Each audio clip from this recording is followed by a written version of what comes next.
இன்றைக்கு சென்னை உயர்நீதிமன்றத்திலே சங்கத்தரப்பில் மண்டலம் 5-6 out source செய்யப்படுவதற்கு எதிரான வழக்கு என்பது 24,095 ரிட் மனு எண் 2025 மாண்புமிகு நீதிபதி சுரேந்திரன் அவர்கள் முன்பு 6வது வழக்காக பட்டியலிடப்பட்டு வந்தது. சங்கத்தரப்பிலிருந்து இது 2000 தொழிலாளர்கள் அருந்ததியின ஆதி திராவிட ஏழை பெண்கள் இன்றைக்கு வீதியில் இருந்து கொண்டிருக்கிறார்கள். இந்த வழக்கை எடுத்துக்கொள்ளுங்கள், நாங்கள் நடத்த தயாராக இருக்கிறோம் என்று எங்கள் தரப்பை வாதங்களை முன்வைக்க எங்கள் தரப்பு வழக்கறிஞர் குமாரசாமி அவர்கள் மூத்த வழக்கறிஞர் முன்வைத்தார். தமிழ்நாடு அரசு தரப்பிலிருந்து அட்வொகேட் ஜெனரல் PS ராமன் அவர்கள் இன்றைக்கு ஆஜராகினார். நேற்றைய தினமே வாட்ஸ்அப்பில் அவர்கள் தரப்பிலிருந்து கார்ப்பரேஷன் தரப்பிலிருந்து பதிலுரை என்பது அனுப்பப்பட்டது. ஆனால் இன்றைக்கு வாய்தா வாங்கும் நோக்கத்தோடு பதிலுரையை நாங்கள் மாற்றியிருக்கிறோம், அதற்காக நாளைய மறுதினம் போடுங்கள் என்று அவர் தரப்பிலிருந்து சொன்னார். சங்க தரப்பிலிருந்து எதிர்ப்பு தெரிவித்தோம். அதற்கு சங்கத்தை அவமரியாதையாகவும் தரக்குறைவாகவும் தொழிலாளர்களை சங்கம்தான் நிறுத்தி வைக்கிறது என்ற தோரணையில் சங்கத்தின் மீது வன்மத்தை இன்றைக்கு PS ராமன் அவர்கள் அட்வொகேட் ஜெனரல் அவர்கள் இன்றைக்கு நீதிமன்றத்திலே சங்கத்தின் மீது வன்மத்தை கக்கியிருக்கிறார். PS ராமன் அவர்களை தமிழ்நாடு அரசு மாற்ற வேண்டும். ஏனென்று சொன்னால் ஆதிக்க சாதி திமிரோடு இன்றைக்கு தூய்மை பணியாளருக்கு எதிராக நீதிமன்றத்தில் சங்கத்தை விமர்சனம் செய்து சங்கத்தை பலவீனப்படுத்த வேண்டும் என்று ராம்கி நிறுவனத்தினுடைய வழக்கறிஞராக PS ராமன் அவர்கள் அட்வொகேட் ஜெனரல் அவர்கள் இன்றைக்கு ஆஜராகி செயல்பட்டிருக்கிறார். தமிழ்நாடு அரசு இன்றைக்கு ராம்கி நிறுவனத்துக்காக வக்காலத்து வாங்கி அவர்கள் சம்பாதிப்பதற்காக இந்த 2000 தூய்மை பணியாளருக்கு எதிராக இன்றைக்கு கோபத்தோடும் ஆவேசத்தோடும் இன்றைக்கு வழக்கை இன்றைக்கு அட்வொகேட் ஜெனரல் நடத்தி கொண்டிருக்கிறார். நாளைய மறுதினம் அவர்கள் வாய்தா வாங்கியிருக்கிறார்கள். சங்க தரப்பில் வாய்தா நடக்கவில்லை.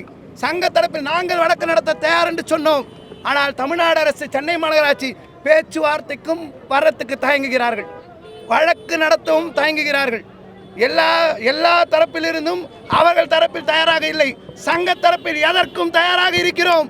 எங்களது போராட்டம் வீதியிலும் தொடரும், நீதிமன்றத்திலும் தொடரும். தகுந்த பாடத்தை தமிழ்நாடு அரசுக்கும் சென்னை மாநகராட்சிக்கும் நாங்கள் கொடுப்போம்.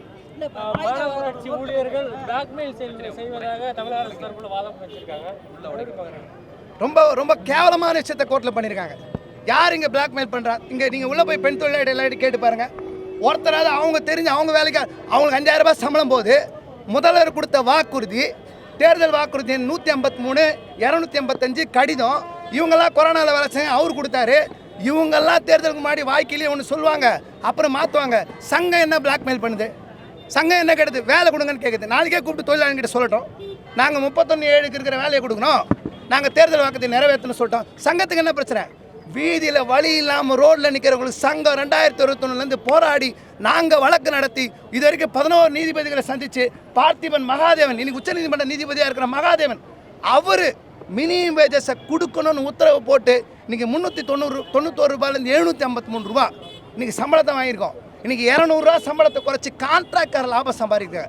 ராம்கி நிறுவனத்துடைய நிறுவனர், அந்த ராம்கி நிறுவனர் ஆந்திராவில் நில மோசடி பண்ணி 143 கோடி ரூபாய்க்கு நில மோசடி பண்ணி CBI வழக்கு போட்டு நீங்கள் ஆந்திராவில் பெண்டிங் இருக்குது.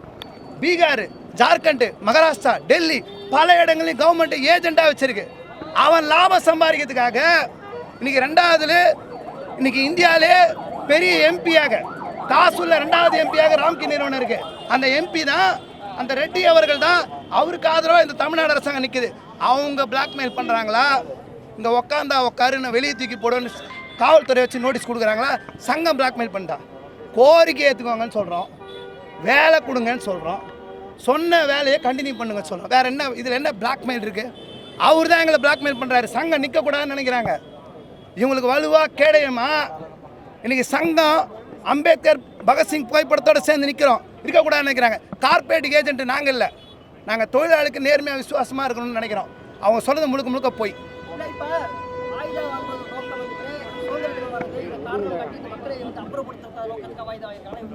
சார், அவங்க தொழிலாளிகளை உடைக்கணும். அவங்க கவுன்சிலர் மூலமாக 5,000 ரூபாய் தரேன், நான் உங்களுக்கு 5,000 ரூபாய் தரேன், அரசு வேலை உங்கள் வீட்டில் யாருன்னா கொடுக்குறேன், வீடு. எஸ், மினிஸ்டர் பேசியிருக்கார் சார், சேகர் பாபு மாண்புமிகு மினிஸ்டரு ஃபோன் பண்ணி பேசியிருக்கார். வாங்க உங்கள் பிள்ளைக்கு நான் அரசு வேலை தரேன் கூட்டுறவுத்துறையில். இங்கே இருக்கிறவங்க அமைச்சர் உட்பட ஃபோன் பண்ணி பேசுகிறேன் கவுன்சில். ஏன் பேசுகிறாங்க? அவங்க தான் ரொம்ப பலமாக இருக்காங்களே, தொழிலாளிகளாம் வேலைக்கு போக ரெடியாக இருக்காங்களே, தொழிலாளிக்கு போயிடலாம்ல.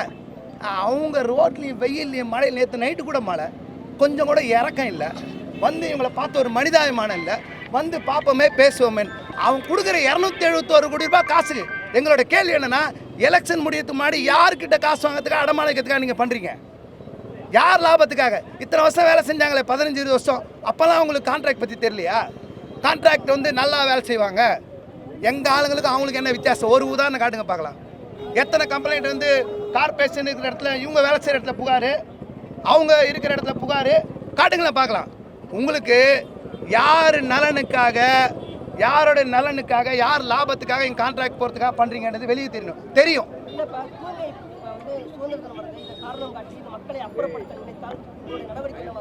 சார் பெரும்பாலும் தமிழ்நாட்டு பொதுமக்களுடைய ஆதரவு அனைத்து கட்சி ஆதரவு தொழிற்சங்கத்தின் பத்திரிகையாளர் எல்லாருடைய ஆதரவு இந்த ஏழை மக்களுக்கு தூய்மை பணியாளருக்கு இருக்கு நாங்கள் தகுந்த நேரத்தில் தகுந்த போராட்டத்தை முன்னெடுப்போம் எங்களை அப்புறப்படுத்த நினைச்சா அதுக்குண்டான பதிலடி நாங்கள் கொடுப்போம் ஒரே ஒரு ரிக்வஸ்ட் உழைப்போர் உரிமை இயக்கம் மாநில தலைவர் பாரதி ஒரு வேண்டுகோள் எங்கள் அமைப்பு பேரை போடுங்க போராட்ட குழு மட்டும் போடாதீங்க ஒரு ரிக்வஸ்ட் தான்